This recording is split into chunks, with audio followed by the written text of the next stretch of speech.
Bahujan Samaj party के तमाम पदाधिकारियों का बार बार आदेश आ रहा था एक बहन जी के लिए गीत गाने को, तो मैं मौके की तलाश में था, मौका आ गई। तरजिया की जगह पर वह गा देते कि अरे संसद की,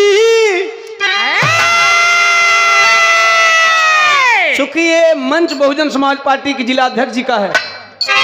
और माननीय बहन जी के आशीर्वाद से आपने जिला अध्यक्ष का पद संभाला है, अरे बाबा, तो बार बार आदेश आ रहा था, मैंने सोचा मैं जगह पे काम कर लेता हूं कि अरे संसद की शेरनिया हो, अरे तो संसद की शेरनिया हो बहिनिया तोहरे माया दी।